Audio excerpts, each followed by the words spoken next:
Students, you know the main verbs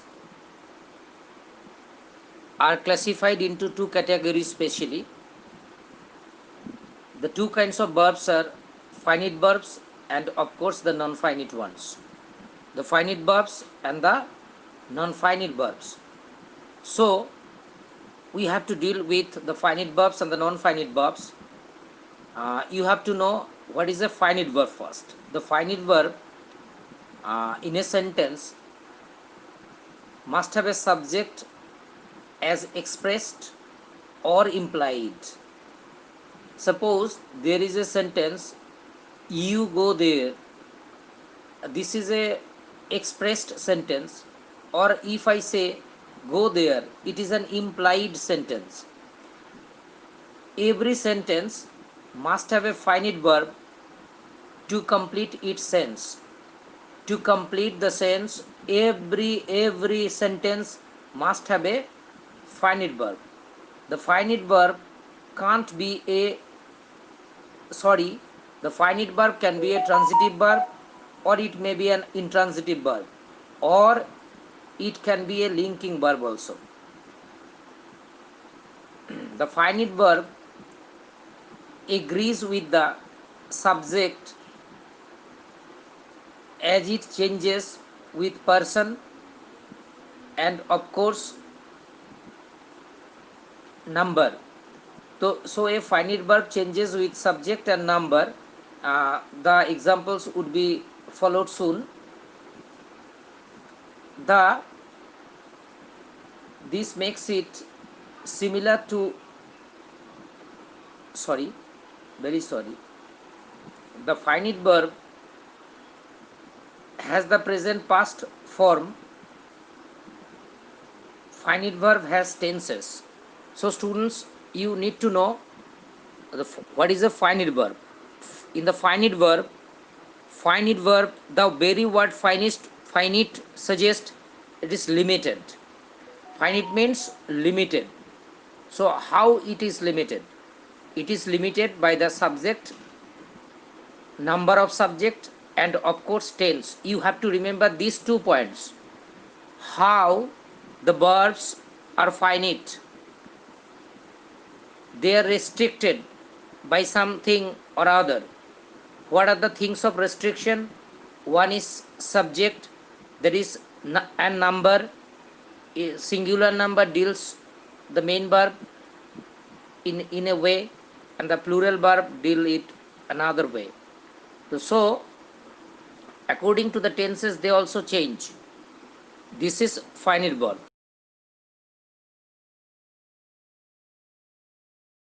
Now the students, you must follow the board first. You must follow the board first. See the underlined parts also. Then I will explain about the functions of finite verbs and non-finite ones. Now let's explain. In the first sentence, I go to school. Please stop here. You must not go the second part of the sentence. I go to school. Here go is the main verb, and this go verb become went when it has been used in the past tense, and the subject first person singular number I go, second person first person plural number we go. But when we will use the go verb in the past tense, the verb will be changed into I went, we went. Here you can find we went to school. But whenever the third person has come, singular number, he, third person singular number has come, and the finite verb has been changed into goes. The subject is he, it is third person, the number is singular, and the finite verb changes to goes. And the next, you are going, you follow me, you are going. The word go, the verb go, is actually influenced by the present continuous tense. when it is guided by present continuous tense, you can see there is an auxiliary verb are, and after go there is an ing. Next, Shumit has gone. Here you can also see that it has been the word, the main verb go has been changed into has gone because of present perfect tense. And the last sentence, they will go. Yes, go is there, but there is a will before it as an auxiliary will to denote that it is a future tense. So students, be very specific. Don't focus on everything. Limit your focus how the finite verbs are changing. The finite verbs are changing by the subject, singular number and plural number. So subject can change a first person, second person, third person. You can easily see I go but he goes. Again, I go but I went. I had gone. So, what are the finite verbs? Again, I repeat, finite, the word finite means limited. But how it is limited? Who are limiting them? The verbs are getting limited by, subject, number and tense. So these are these are finite verbs. Okay. Okay. Okay. Very good. Now see the first sentence again. I go to school to study. Here the person is first person, subject is in first person and singular number, and personal number, subject is in first person and singular number. The finite verb is go, and to study, this is the non-finite verb, it is here infinite, so non-finite verb to study. And in the second sentence, the verb is went in past tense, but the non-finite verb is the same, to study. In the next sentence, the subject is in third person singular number, so the finite verb changes into goes, but the non-finite verb remains unchanged, it is still to study. The next sentence is in present continuous tense, are going. The finite verb is in the form are going, but the non-finite verb stays the same, remains the same, to study. And the next sentence, the subject is Sumit.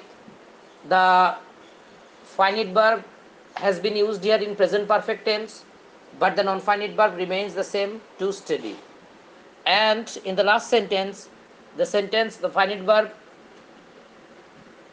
has got a auxiliary verb will to denote future tense, but the non-finite verb remains the same. So you can conclude that the non-finite verbs are not subject to change. Subject in number or person cannot change them. Tense cannot change them. So be very specific. We must be very specific that non-finite verbs are those verbs which are not changed by the change of subject in person or number or by tense. So tense cannot change a non-finite verb. A subject in person or number cannot change the non-finite verbs. So you can easily see I go to school to study, we went to school to study. But remember, a non-finite verb cannot complete a non-finite verb single-handedly. A non-finite verb cannot stand as a sentence, and it cannot complete the sense of the sentence without the help of the finite verb. If I say I to school to study, there is no meaning. I to school to study, there is no meaning. You need to have the finite verb go to make a sense.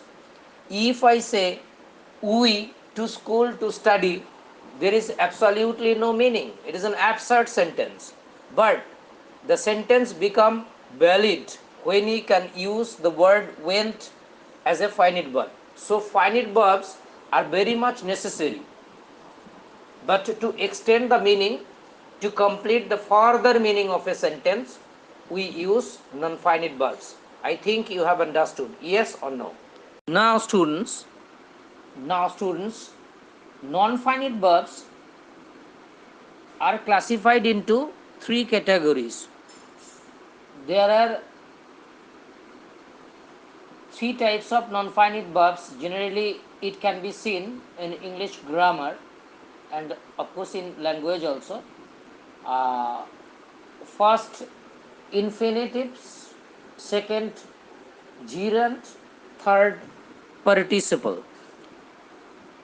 Each part, be it infinitive, be it gerund, be it participle, each part needs separate study, separate class, and separate discussion.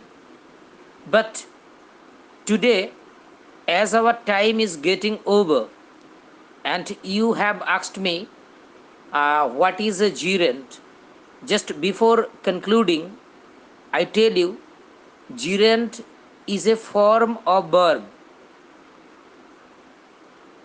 that ends with an ing. Gerund is a form of verb that ends with an ing and it functions like a noun. Again, gerund is that form of verb that ends with an ing, ends in an ing, and of course, it functions like a noun. Suppose to read, to sit, to travel, these are all main verbs or verb, infinitive verb or base verb. Base verb. But if I tell reading is a good habit, follow me, reading is a good habit. See the word reading. Read is the verb and ing is added to it. Now the verb has changed into a noun, reading. That means the act of reading. And immediately the verb is followed. So is the verb in the sentence, reading is a good habit, and the subject is reading. So subject, here the subject acts like a noun, and the form of the verb, the form of the part is called a gerund. So I hate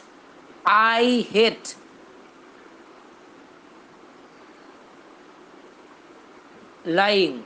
I hate lying. Lie means now lying, that means that you hate what? Lying. It acts like the object in a sentence. So gerund can be used as the subject to a verb, object to a verb, and a prepositional object uh, in so many ways. But you need not to know all these things today. We will discuss everything class after class. Thank you and goodbye.